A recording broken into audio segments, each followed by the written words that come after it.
Hadis yang ketujuh, golongan yang sentiasa menang.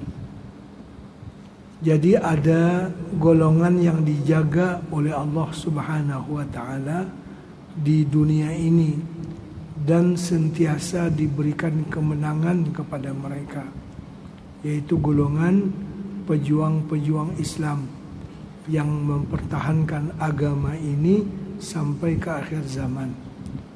Walaupun mungkin ada kelemahan di suatu tempat, tapi dia tinggi di suatu tempat. Dia menghadapi bermacam-macam cabaran di suatu tempat, tapi di tempat lain mereka diagungkan, diberikan peluang, begitu seterusnya. Tak mungkin kalah secara total, secara keseluruhan, tapi sentiasa dibantu oleh Allah Subhanahu wa taala. Begitulah keadaannya sampai akhir zaman. Jadi kekuatan umat Islam ini mungkin saja genting, tapi dia tak putus. Dia genting saja. Macam tadilah tahun 70-an, 80-an nak cari orang pakai mini telkom susah. Tapi sekarang ini Masya Allah, Tabarakallah, sudah ramai yang pakai. Mungkin pada tahun itu juga nak cari orang yang hafiz Al-Quran susah. Tapi sekarang ni Masya Allah macam cendawan di mana-mana. Nah, jadi ini janji Allah kepada kita. Ini besar maknanya kepada jiwa kita, supaya kita tidak putus asa. Insya Allah dibantu oleh Allah Subhanahu wa taala. Baik.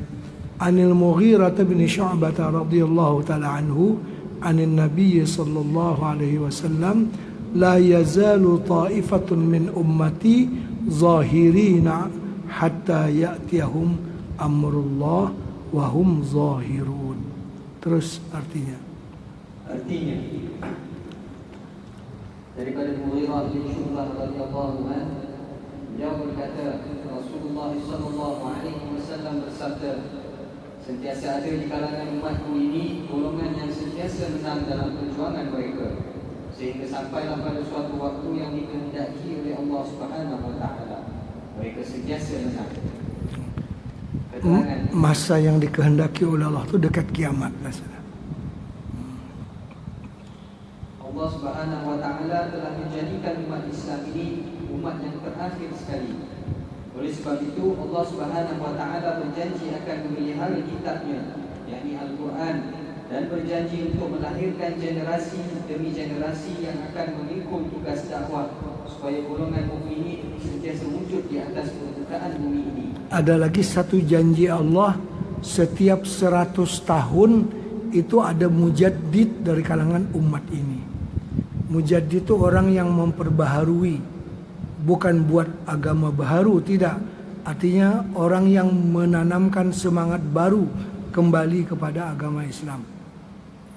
Mungkin di setiap tempat, mungkin dalam banyak tajuk.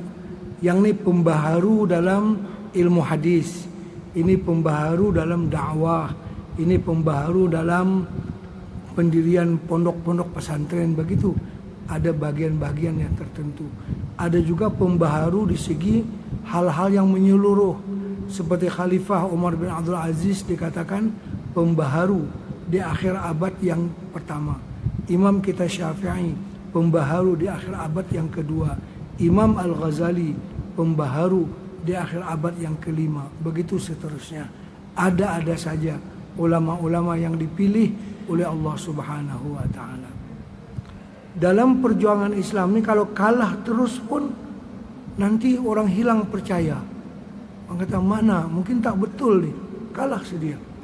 Tapi kalau menang terus pun kacau juga. Banyak orang yang tak ikhlas akan bergabung. Jadi orang jadi munafik.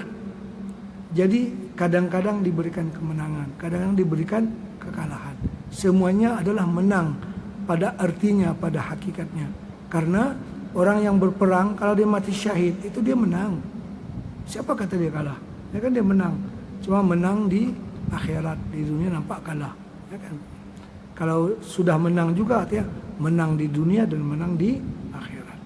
Terus sekiranya kita memiliki sejarah umat Islam dari zaman permulaan perkembangannya hingga ke hari ini, kita akan mendapati bahawa umat Islam telah teruji di sepanjang sejarah dengan ujian yang berbagai dan berat-berat. Ujian itu bermula dengan tentangan golongan musyrikin di Makkah dan seterusnya tentangan golongan munafikin, Yahudi dan Nasrani di Madinah. Kemudian timbul pula gerakan Riddah, yakni murtad, Riddah, yakni murtad, Majusi yang berselimutkan Islam, golongan Batiniyah, pengaruh falsafah dan pemikiran Yunani, serangan bangsa Mongol dan bangsa Tatar yang menghancurkan peradaban Islam di Baghdad pada pertengahan abad ke-7 Hijriah. Begitu pula halnya dengan pembantaian terhadap kaum muslimin ketika jatuhnya kerajaan Islam di Andalus, Spanyol, dan seterusnya disambung dengan pengaruh pemikiran imperialis barat terhadap dunia Islam, gerakan Zionis Yahudi dan misioneri Nasrani yang mempunyai peralatan yang canggih. Seterusnya ada pula serangan dari segi pemikiran, kebudayaan, cara hidup dan sebagainya. Walaupun ujian-ujian yang sangat berat ini telah melanda umat Islam di sepanjang sejarah, namun mereka masih wujud dan memiliki identiti serta peranan yang hebat dalam peta dunia pada hari ini. Artinya umat Islam ini terbukti tahan uji. Walaupun diuji dengan berbagai-bagai, mulai awal lagi sampai sekarang teruji, tapi dia tetap wujud. Dia tak kalah sama sekali. Isti'sal dipanggil. Kalah sampai ke akar umbi itu tak mungkin.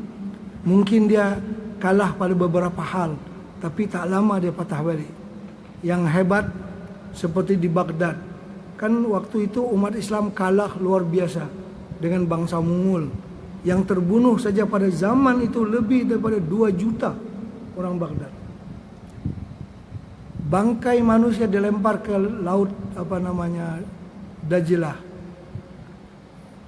Sungai Dajlah, Sungai Tigris, ataupun Sungai Furat, Sungai Euphrates, sampai airnya berubah menjadi kemerah-merahan karena darah para syuhada, bercampur dengan kehitam-hitaman karena kitab-kitab dikarang oleh para ulama ditumpuk untuk dibuat jembatan di sungai.